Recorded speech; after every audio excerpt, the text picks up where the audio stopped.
All right, so here we go. Yes, we've got some excellent news about Diablo 4 today. Let me tell you what, this is very good news for the future of the game. Also, new dev responses today about those named rare items, new updates to in-game problems, and is this part of the game in particular getting worse as time goes on? We've definitely got to talk about that one.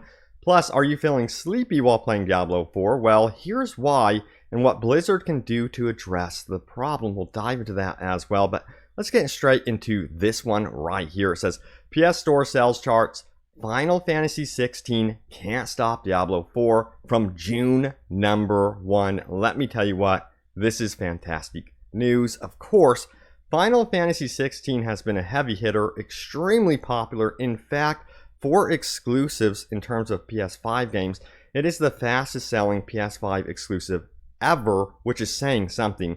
And here is the actual chart right here. Check it out. At #1, between the US, Canada, and even in the EU, Diablo 4 is sitting at #1. #2, of course, is Final Fantasy 16. And yes, still to this day, Grand Theft Auto 5 is still up there on the charts. Again, my mind is blown about that one.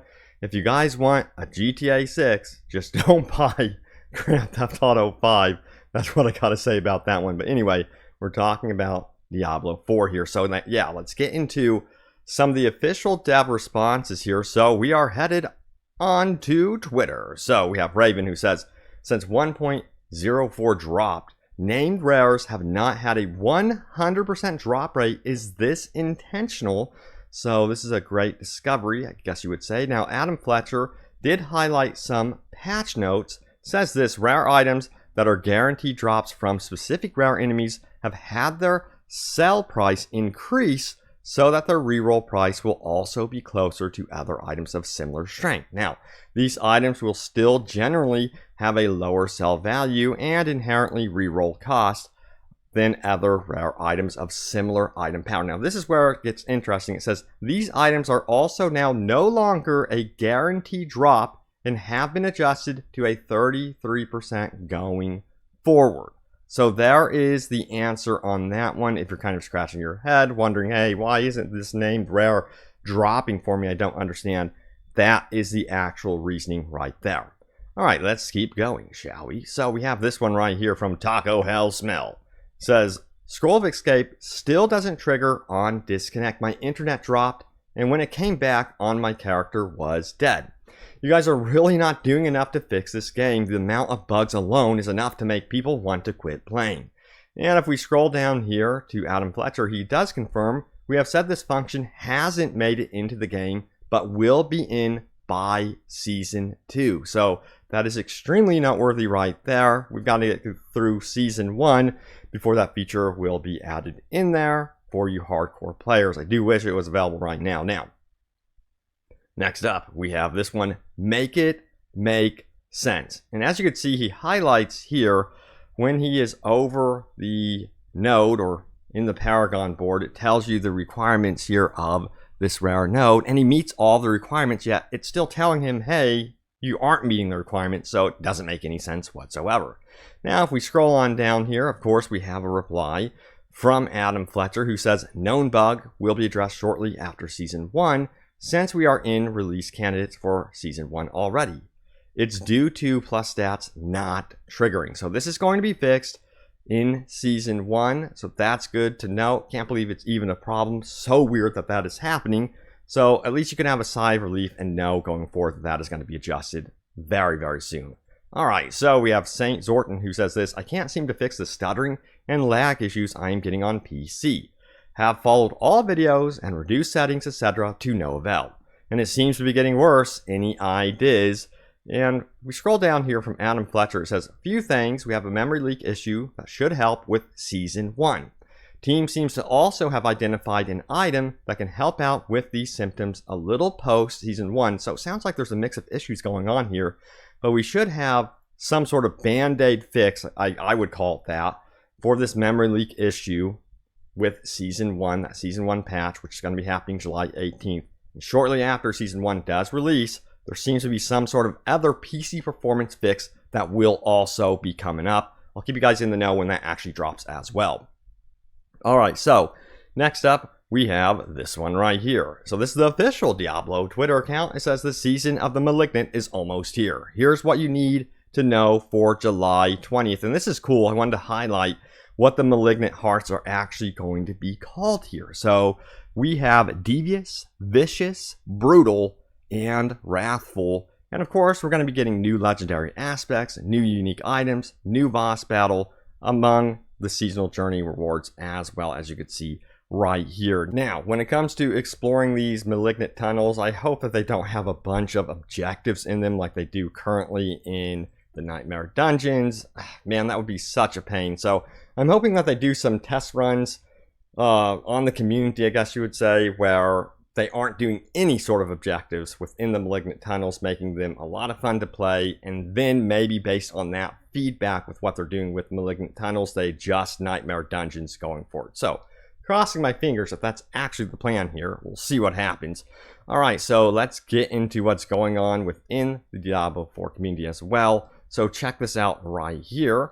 Out on Reddit, it says, please stop nerfing things based on 0.1% of players. It says, it seems like the devs make decisions based on the elite content creators' builds hitting the millions of DPS. They nerf these builds before the majority of us can even put a rough version together.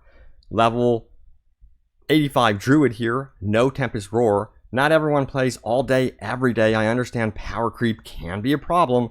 I know they don't want people blasting through all content and getting bored, leave the game. I'm just asking that the game be balanced according to your typical player rather than OP pros. Thank you for your consideration. So if you missed it recently, there was a player that actually hit like, I think it was like 32 billion damage or something like that. And yeah, that's going to be absolutely nerfed in the future. Now, that's not to say that more casual players are about to get punished. That sounds like that is like a major bug.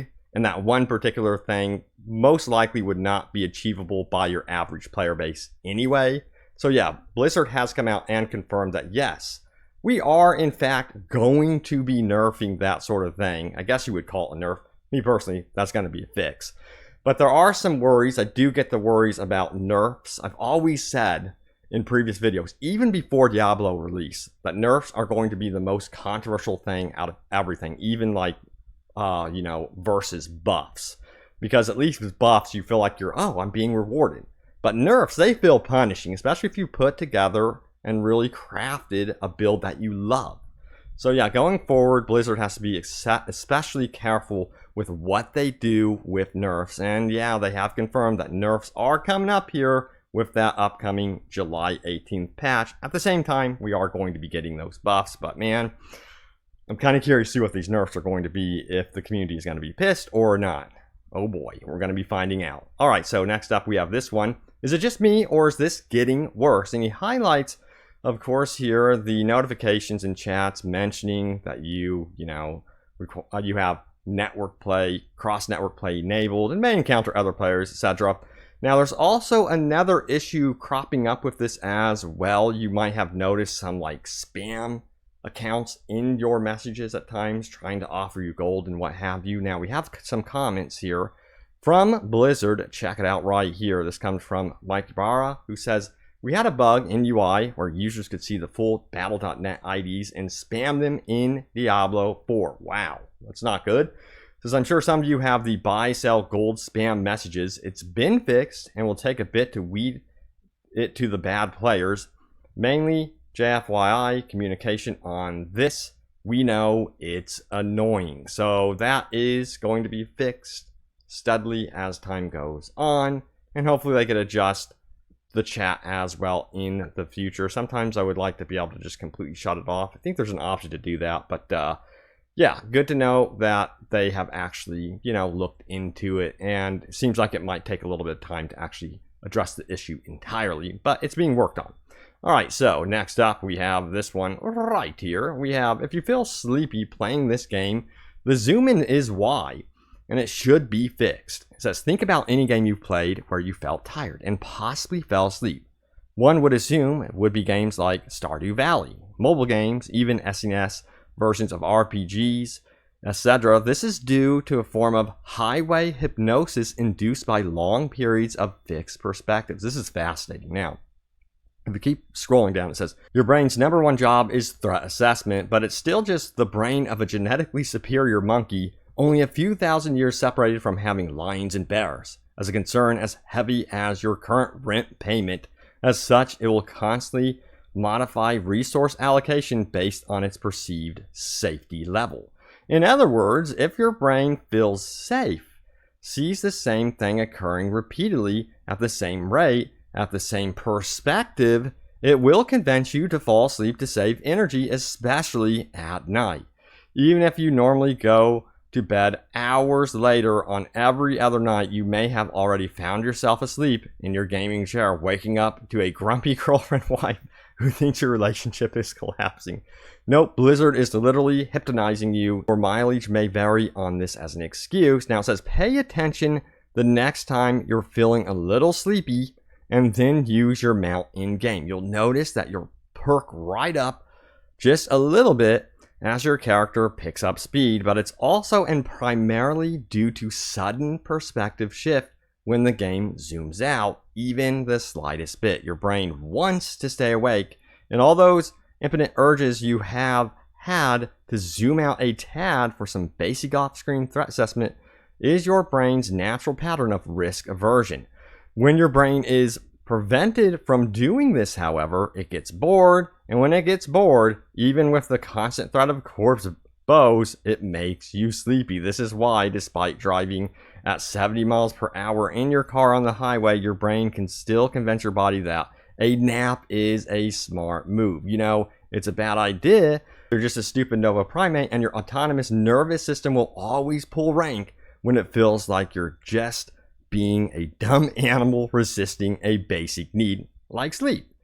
Furthermore, it says, how can this be related? Whilst driving, my perspective is constantly changing. You may exclaim, it's always based on the relativity of your surroundings. This is also why VR is so immersive and exciting to the brain, because it has the freedom to perform constant threat assessment. I doubt people fall asleep playing Super Hot or Gorn on the Index because your brain is fully immersed with curious, panicky freedom. In Diablo 4, well, this game is the mental equivalent of watching beige paint dry to your brain, all because you can't freely zoom. The color palette is also perfect for sleep. Every time your brain wants to do a quick zoom out like you would in StarCraft or World of Warcraft, it's trying to find a bone to chew on. Planning is what keeps your brain active, which is also why anxiety and insomnia are typically comorbid. Even just a third level zoom option of another 25% field of vision linked to the right stick would be enough to keep your brain active in threat assessment. TLDR, you are falling asleep while playing because your only zoom options are close and closer. So this is a fascinating discussion, also a little bit of a controversial one as well. Some people agreed with it, some people completely disagreed, but it seems like the overall solution to this problem is, of course, offering more zoom out options, or maybe even more dynamic zoom options as well. If you did notice with the Tree of Whispers, one thing that I do love is when you actually get near that, it zooms out naturally. Now you get a wider shot. I actually went to the Tree of Whispers and then had to step away from my computer and came back into the room. I was like, whoa, why does this perspective look so different? This is awesome, you know, this would be so cool if this was actually an option. And I realized, oh yeah, it's because I'm near the Tree of Whispers. That sort of zoom out should be more of an option. And I personally think it would be cool if you could toggle some sort of option in the game that is called like dynamic zoom out, where if you go into a town, if you go in certain areas of the world, it dynamically zooms out more often in the game. Perhaps that could be something that would be cool. Of course, that's something you toggle on and off. That's just a suggestion. But yeah, let me know if you guys feel like you might be sleepy when playing Diablo 4. I'm kind of curious if this is you or not, or if it's just because, you know what, it's like 12 a.m. at night. Because I know for a fact many of us have late night sessions with Diablo 4. All right, so let's get into your top comments. Remember, leave a comment down below. It could end up right here in a future video.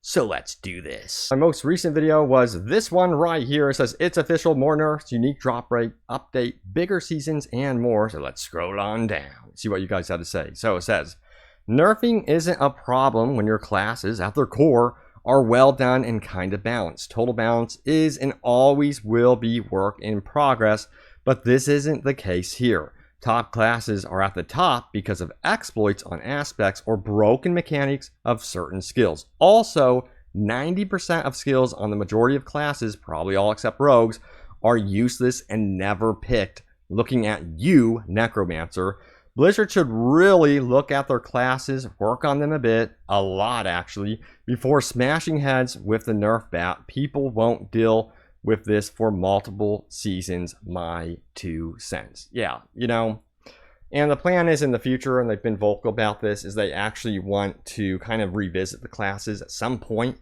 add new skills to the existing skill trees for our classes, which I'm for. Like, that would be really, really cool. For example, like Rend.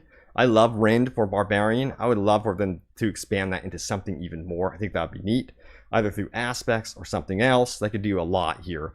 But yeah, they definitely need to take your advice, definitely, and look at the classes and rebalance them, rework them a bit, definitely. Now, next up, we have this one right here from Dr. Funkin, who says that comment about unique supposed to make a build feel different, not better, is the exact same thing they said at the beginning of Diablo 3 when everyone noted that uniques felt like garbage in that game.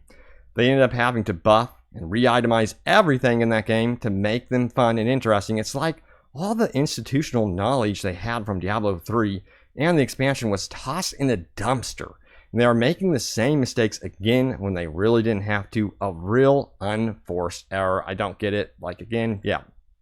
I've seen this stuff time and time again. All the quality of life stuff that happened with Diablo 3, strangely, did not make it into the launch of Diablo 4. And I don't know if it's like breadcrumbs trying to keep us busy, you know, happy discussing the game, you know, intensely discussing the game. I don't know what it is. I don't know how that happens. Then again, it could also be that development changes from game to game. People come and go from the studio. Knowledge is lost. I don't know. But it still doesn't add up. It still doesn't make sense. And I'm hoping that this is actually a crucial learning lesson for Blizzard as a whole going forward with all of their franchises, and they learn from this. All right, so let's get into one more top comment, shall we? So we have this one right here from Ready Jedi, I believe it is. Jedi? Okay, anyway. Red Eye Jedi, okay. It says, rerolling, upgrading, selling items in lower tiers should cost less as it matches the gold found in drops. Due to this, values that are rolled or upgraded should be consistent to the tier at which it was changed. Yes. Now it says, furthermore, occultists should have a range reroll option to double the reroll cost of this if need be, but allow for a stat to stay fixed and just change the value of it. I see. Yeah, that would be definitely an interesting thing they could potentially look at in the future. They need to adjust things with enchantments, being able to see or preview potential options with that. A lot of you guys also want that. So yes, some things definitely need to be fine-tuned. Again, those quality of life improvements that need to be added into the game. Hopefully Blizzard is listening. All right, so yes, thank you all so much for watching. Stay tuned here for more Diablo 4 news and updates. As always, I have you guys covered, and I will see you all next time. Take care.